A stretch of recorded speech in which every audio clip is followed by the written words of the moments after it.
Après 3 ans d'amitié et d'intimité, Pierre termine par trahir son maître. Il était totalement angoissé et désespéré, car il avait trahi son maître. Jésus apparaît pour réparer l'irréparable. C'est la rencontre que nous allons voir aujourd'hui entre Pierre et son maître Jésus. Restez avec nous.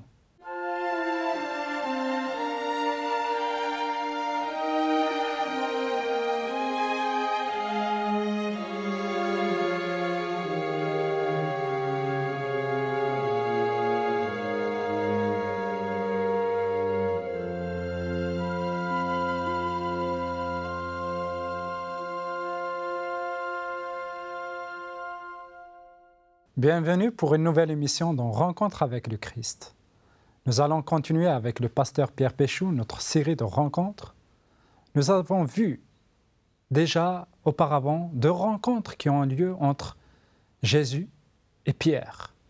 Bien que Pierre, il n'arrête pas à rencontrer le Christ et aussi à avoir des rencontres extraordinaires avec le Christ.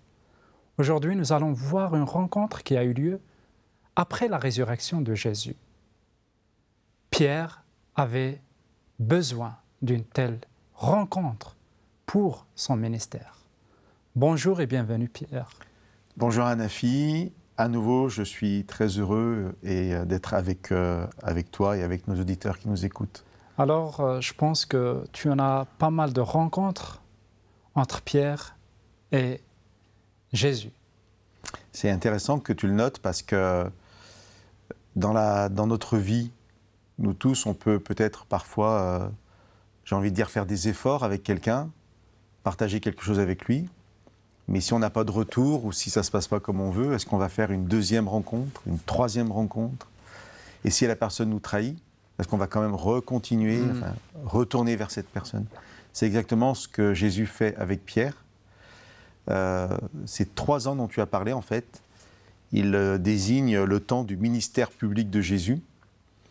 Et tout au début de ce ministère, Jésus choisit des disciples, les apôtres, dont Pierre, c'est un des premiers.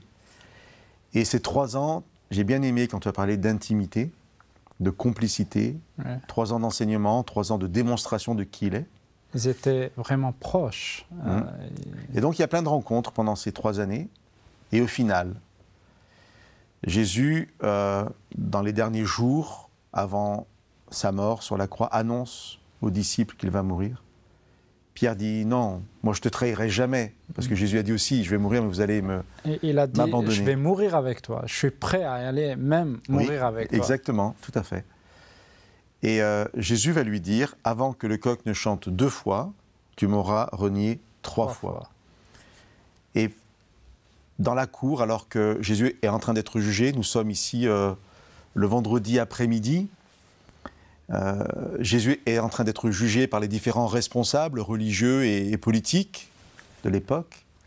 Pierre est dans la cour et la peur l'envahit. Il commence à paniquer complètement. Et puis, il renie Jésus 1 fois, 2 fois, 3 fois, en discutant avec différentes personnes qui sont là dans la cour, qui se réchauffent auprès du feu. Et alors qu'à peine Pierre finit de prononcer son 3e reniement, son 3e mensonge, non, celui-là, je ne le connais pas, je n'ai rien à faire avec lui. À ce moment-là, pour la 2e fois, le coq chante. Alors on peut dire que c'était une prophétie de la part de Jésus? Oui, parce qu'il fallait que dès que ça arrive, Pierre en prenne conscience. Dans un texte, on nous dit qu'à ce moment-là, Jésus sort du tribunal en quelque sorte, et juste le regard de Jésus va croiser le regard de Pierre. Et là, d'un seul coup, Pierre prend conscience de sa trahison. C'est terrible. Alors, le texte qui nous intéresse aujourd'hui, c'est dans le chapitre 21 de l'évangile de Jean. On ne va pas lire le début de l'histoire, on va par contre en parler, mais je vais lire la suite, c'est-à-dire le cœur de la rencontre entre Jésus et Pierre. Alors, c'est donc le chapitre 21 de l'évangile de Jean, et je lirai juste 5 versets, les versets 15 à 19. On reviendra sur ce qui s'est passé juste avant dans quelques minutes.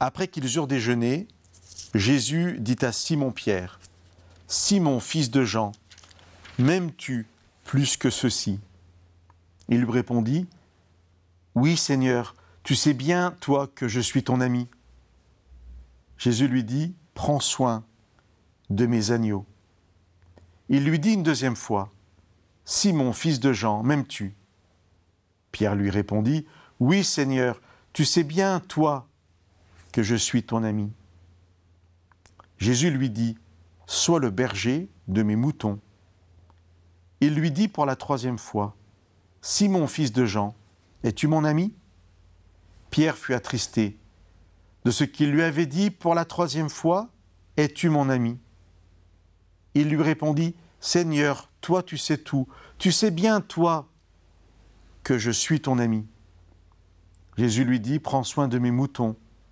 Amen, amen, je te le dis. Quand tu étais plus jeune, tu passais toi-même ta ceinture et tu allais où tu voulais. Mais quand tu seras vieux, tu étendras tes mains et un autre te passera la ceinture pour te mener où tu ne voudras pas. » Il dit cela pour signifier par quelle mort Pierre glorifierait Dieu.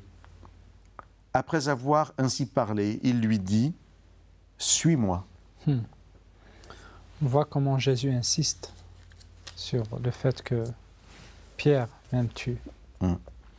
Alors on est dans un des passages les plus extraordinaires, les plus forts peut-être de tout l'évangile de Jean, même si c'est difficile de dire ça parce que moi j'ai l'impression que chaque passage recèle tellement de vérité, tellement d'enseignements qu'ils sont tous extraordinaires.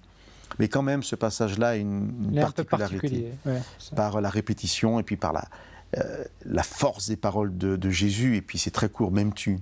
Alors on va bien sûr revenir là-dessus dans la deuxième partie. Je voudrais maintenant qu'on puisse vraiment voir un peu le contexte, comme à chaque fois. Placer le texte dans son contexte. Placer le texte, parce que déjà, dans ce qu'il précède, dans ce qu'il se passe entre Jésus et Pierre, il y a un bel enseignement. Alors, le texte nous dira que depuis que Jésus est ressuscité, cette rencontre va être la troisième rencontre. Donc, ça veut nous dire que Pierre et les disciples ont compris, vraiment, c'est OK, que Jésus est ressuscité.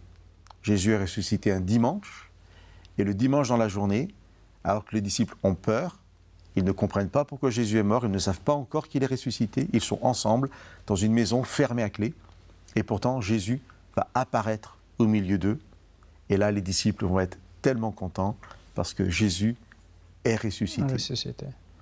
Mais Jésus part de nouveau, et les disciples se retrouvent seuls. Ils sont dans l'incompréhension. Certes, Jésus est ressuscité, mais c'est encore tellement étrange, tellement loin de ce qu'ils croyaient. Et donc, juste avant cette rencontre que nous venons de lire, qu'est-ce qui se passe ? Pierre, son frère, ses amis, comme 3 ans auparavant, ont ressorti leur bateau de pêche et sont partis pêcher. Nous avons eu l'occasion, dans une autre rencontre, de parler de ce qui s'était passé 3 ans avant, tout au début de la rencontre entre Jésus et Pierre. Alors c'est intéressant, on voit que ces 2 rencontres, en fait, il y a un début en fait, où ils commençaient en fait, ils étaient dans leur travail, et là, la dernière, voilà, Pierre, il ressort tout ses filets, ses barques, et là, c'est la même chose, quoi. Oui, mais il y a plus que ça. C'est que, qu'est-ce qui s'était passé 3 ans avant ? Juste quand Jésus va choisir Pierre comme disciple, eh bien, le texte nous dit que Pierre, qui est un pêcheur professionnel, avait pêché toute la nuit sans prendre aucun poisson. Pierre était en situation d'échec. Échec total. Et Jésus vient, jeter les filets, pêche miraculeuse. A eu lieu. Pierre se jette aux pieds de Jésus, Jésus le fait relever et lui dit « Désormais, tu seras pêcheur d'hommes ». Jésus lui annonce sa mission. Comme tu as dit tout à l'heure, ensuite 3 ans d'intimité, d'enseignement entre Jésus et Pierre et d'autres disciples. Et là, nous arrivons à notre texte d'aujourd'hui, où Jésus est ressuscité, est déjà apparu aux disciples, et comme je l'ai dit, les disciples sont dans l'inconnu encore, ils ne comprennent pas. Pierre et ses amis ressortent les barques. On pourrait penser à Nafi qu'après 3 ans d'enseignement, 3 ans de présence de Jésus, les choses vont être différentes. Eh bien non. Il passe la nuit à pêcher sans prendre un seul poisson. Quel est l'enseignement que je veux tirer de ça? C'est que je peux vivre des situations d'échec. Mais Jésus fait irruption dans ma vie et les choses vont mieux. Je jouis de sa présence. Tout se passe bien, ma vie change. Et je pense que tout est acquis définitivement. Et puis, 3 ans plus tard, j'ai l'impression de revenir au point de départ. Case départ. Et ça peut vraiment être terrible dans ma relation avec Jésus. En plus, dans cette situation particulière, Pierre a trahi Jésus. Et honnêtement, il peut m'arriver dans mon parcours de vie, dans mon parcours de relation avec Jésus, à un moment d'agir. Peut-être je suis surpris par une situation et là, je renie Jésus dans mes actes ou dans mes paroles. Et si je vis ça, ça va être terrible pour moi. Ce qui veut dire que ce n'est pas propre à Pierre. Non, bien sûr, parce qu'il faut que nous soyons encouragés par ce qui va se passer après. Parce qu'on a l'impression, oh, moi je ne peux pas, si j'étais à la place de Pierre, je ne vais pas le faire. Or que dans notre vie courante, notre vie quotidienne, en fait, c'est ce qu'on fait. Jésus. Pierre était persuadé qu'il ne renierait pas Jésus. Ouais. C'est pour ça que Jésus lui dit, ah non, pas moi. Moi, je vais mourir avec toi, tu l'as dit tout à l'heure. Et donc, je reviens au point de départ. J'insiste là-dessus parce que j'abandonne. C'est bon, peut-être je suis même pas digne. J'ai renié Jésus. Alors moi, dans ma vie, ça va être simplement, peut-être, je vais faire une grosse erreur. Je pensais que Jésus allait me préserver de grosses erreurs. Et non. Et je retourne à mon ancienne vie, mais je suis toujours en situation d'échec. Et ça, pour Pierre, ça a dû être terrible. Alors dans l'histoire que nous n'avons pas lue, Jésus est sur le rivage, au petit matin. Ils ont passé la nuit à pêcher sans rien prendre. Il est sûrement un peu loin d'eux, mais suffisamment près pour qu'en parlant fort, les personnes sur la barque entendent cet homme leur parler sur le rivage. Et cet homme dit « Jetez les filets ». Et là, nouvelle pêche miraculeuse. Et les disciples sont là. Mais c'est Jésus. N'oublions pas que c'est la 3e fois qu'il leur apparaît. Donc ils savent qu'il est ressuscité. Et là, Pierre se jette à l'eau et vient courir vers Jésus. Ils vont partager un repas que Jésus avait préparé. Ils mangent ensemble. Il y a énormément de choses à dire sur juste ce repas partagé à nouveau. Pierre reste dans cette idée qu'il a trahi Jésus, mais déjà Jésus vient à lui. Jésus fait un nouveau miracle dans sa vie et Jésus partage un repas avec lui. Il veut déjà montrer à Pierre qu'il est dans la réconciliation. Merci beaucoup Pierre pour cette première partie où on situe le texte dans son contexte mais aussi où on voit un autre miracle qui a eu lieu. Il y a toujours une possibilité avec Jésus d'avoir un nouveau commencement. Même si on a échoué à plusieurs reprises, Jésus est là pour nous aider à marcher et à marcher encore une fois avec lui. Restez avec nous pour la deuxième partie.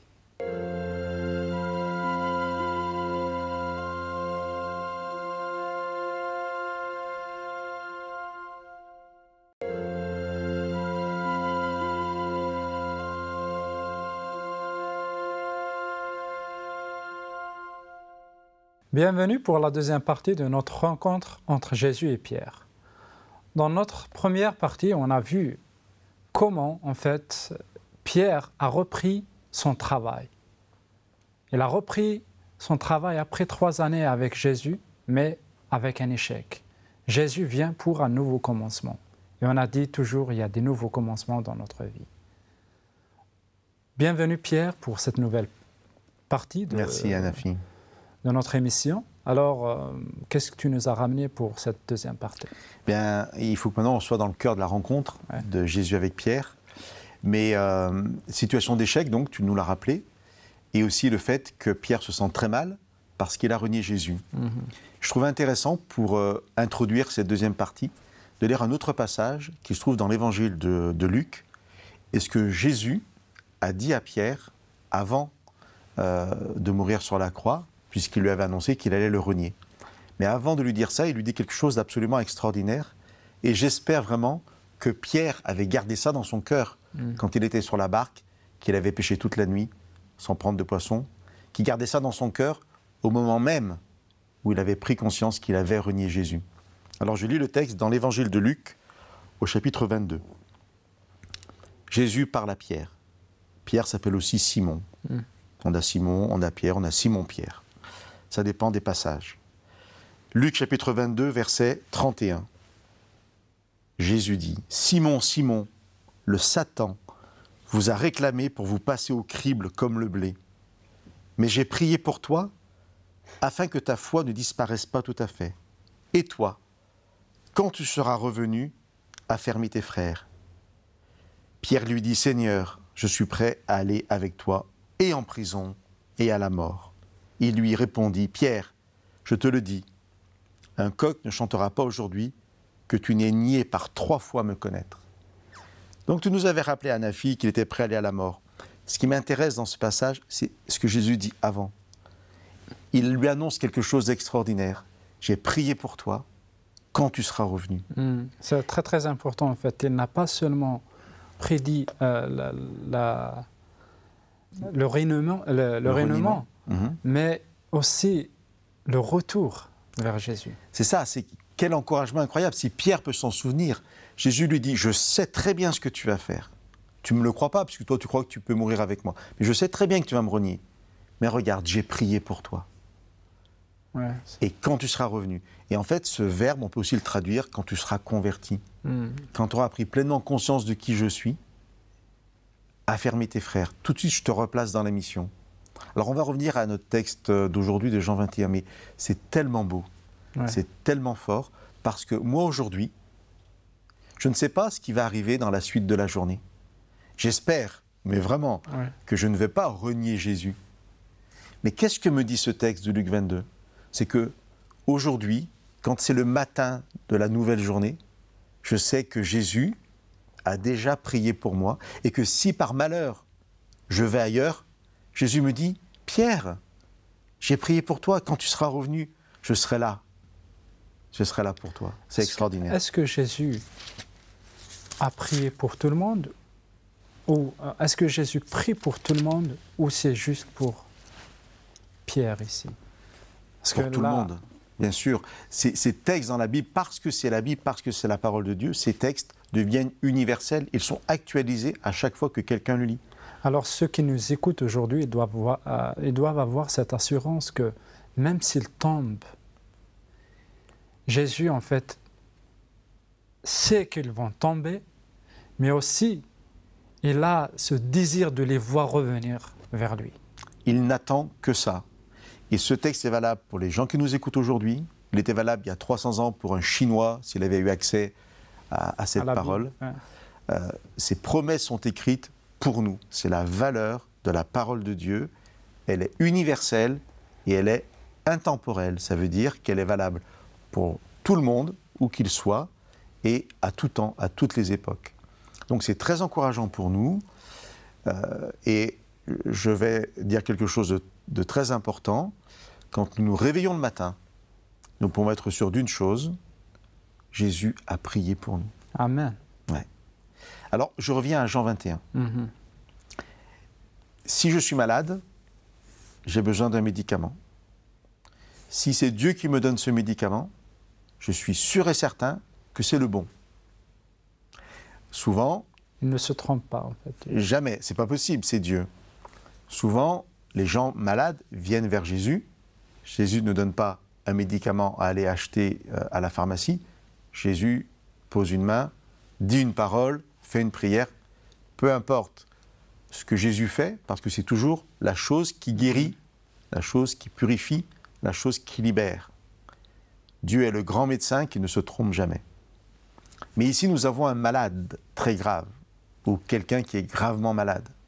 Pierre a renié Jésus, pas une fois. Oui, psychologiquement, il est vraiment à plat, comme on dit. C'est que... Pas 2 fois. 3 fois. Si c'est une fois, c'est une erreur. Ça arrive à tout le monde de trébucher. Si c'est 2 fois, c'est que ça arrive encore. J'ai mal appris. Bon, je vais retenir la leçon. 3 fois. C'est volontairement, quoi. Alors dans la Bible, quelque chose répété 3 fois prend une importance particulière pour les raisons que tu es en train d'expliquer. C'est volontaire. Donc, il n'y a pas l'excuse de « Ah oui, pardon, effectivement, là, j'étais fatigué et je t'ai renié ». Il a bien réfléchi avant de répondre. Il sait quoi faire. Entre chaque fois, il a le temps. Ouais. Mais en même temps, Anafi, sans me contredire, je voudrais juste rappeler quelque chose. C'est que parfois, quand on rentre dans un chemin, c'est exactement comme si on commence à descendre une pente. Si la pente est vraiment pentue, ça descend beaucoup, je vais être obligé de courir un petit peu parce que je suis emporté. Et si je commence à courir, je ne peux plus m'arrêter. Quand on est parti dans un chemin, parfois, c'est très difficile de faire marche arrière. S'arrêter, ouais.